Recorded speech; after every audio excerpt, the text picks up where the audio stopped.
In 6 days, a chunk of ancient ice will fly closer to the sun than anything humans have ever watched survive.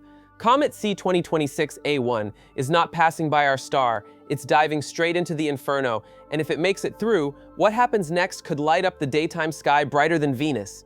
But here's what has astronomers genuinely worried. Last week, this comet did something nobody expected, and it might be a warning sign that we're about to watch it die. On March 24th, observers tracking the comet noticed something strange. Overnight, it had flared 2.5 times brighter. No gradual increase, no obvious cause, just a sudden violent surge of light from an object still millions of miles from the sun. For most comets, that kind of outburst means one thing: the nucleus is cracking, the comet is starting to break apart. But here's where the mystery deepens. The images taken after the flare show something else entirely. A healthy, glowing coma. A long ion tail streaming behind it, no debris field, no signs of fragmentation. The comet looks fine. Better than fine, actually. So what caused the flare? Nobody knows.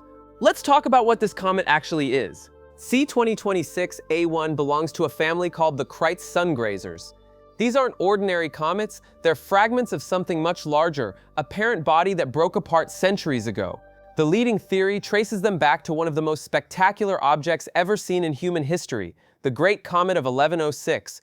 Chronicles from that era describe a comet so bright it was visible in broad daylight. Chinese astronomers recorded it, European monks wrote about it, and then it vanished. But it didn't truly disappear, it shattered.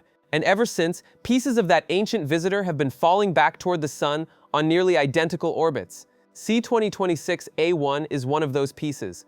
A ghost from a medieval sky, returning almost 1,000 years later. That's dramatic enough. But here's the part that makes this particular sungrazer different from the hundreds of tiny Kreutz fragments that burn up every year. This one is big. In February, the James Webb Space Telescope turned its infrared eye toward the comet and measured something surprising.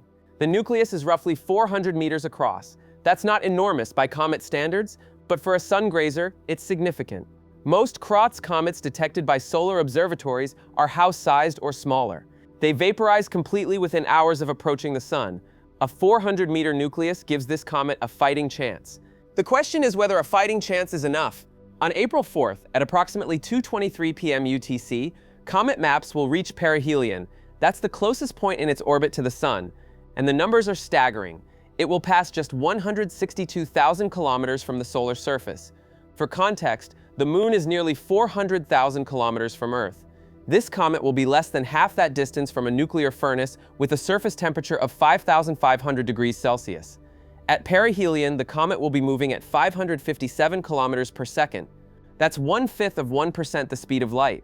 A bullet from a rifle travels about 1 kilometer per second. This comet will be moving 500 times faster, and that speed might be the only thing keeping it alive. The faster an object moves through the most dangerous zone near the sun, the less time it spends being cooked. Comet Lovejoy in 2011 had a similar-sized nucleus and made it through perihelion largely intact. But Lovejoy passed at a slightly greater distance. Maps will go closer. The margin for survival is razor thin. Now remember that mysterious brightness flare from March 24th? Here's one possible explanation. As comets approach the sun, solar radiation heats their surfaces unevenly. Some regions become active before others, venting gas and dust in sudden bursts. But there's another possibility. The flare could have been caused by a piece of the nucleus breaking off, a chunk of primordial ice separating from the main body after traveling through space for nearly 1,000 years. If that's what happened, it means the comet is already under stress. The structural integrity that determines survival is already compromised. We'll know the answer in 6 days. If MAPS survives perihelion, the show could be extraordinary. Forward scattering of sunlight through its tail could push the comet's brightness to magnitude -5, possibly -10. For comparison, Venus at its brightest is around -4.5. A magnitude -10 object would be visible in broad daylight. You could potentially see it near the sun with your naked eye, though looking anywhere near the sun is extremely dangerous and not recommended without proper equipment. The viewing window would be narrow. Within hours of perihelion, MAPS will swing around the sun and begin racing outward. From Earth, it will be visible low on the western horizon just after sunset, moving away from the solar glare. If the nucleus holds together and develops a prominent dust tail, this could become a genuine naked-eye comet for observers worldwide. Not a great comet, perhaps, but something most people alive today have never seen. A visitor from 106 AD, burning bright in 20 But there's another scenario, and honestly, it might be just as spectacular. If the nucleus cannot withstand the thermal shock and tidal forces near the sun, it will fragment. This happens to most sungrazers. The comet essentially evaporates, spreading its ancient material into the solar corona. SOHO and other solar observatories would capture the death in real time. We'd watch a piece of the medieval sky dissolve into the sun. Even in death, the data would be invaluable. Scientists could analyze the composition of the debris, measure the structural strength of Kreutz nuclei, better understand how comets fragment under extreme conditions. A dead comet can still teach us things about the early solar system that nothing else can. So what can you actually do?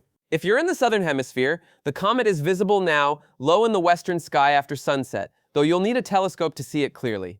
Northern hemisphere observers will have a harder time before perihelion. The best opportunity for everyone comes after April 4th, assuming the comet survives. Check astronomical websites for updated brightness estimates and finder charts. And whatever you do, never look directly at the sun, even with sunglasses. A comet this close to the sun can only be safely observed near sunset or through specialized solar-filtered equipment. Remember that brightness flare we talked about at the beginning? The one that made astronomers nervous? The truth is, we still don't know what caused it. It could be a warning of imminent breakup, or it could be a sign that fresh material is being exposed, making the comet more active than expected. Both interpretations are valid. Both have historical precedent. In 6 days, we'll have our answer. The universe doesn't send comets on schedules we control. When something from the 12th century comes screaming back toward our sun at 2 million kilometers per hour, all we can do is watch and wonder. Do you think this comet survives? I genuinely don't know. Drop your prediction in the comments. In a week, we'll find out who was right.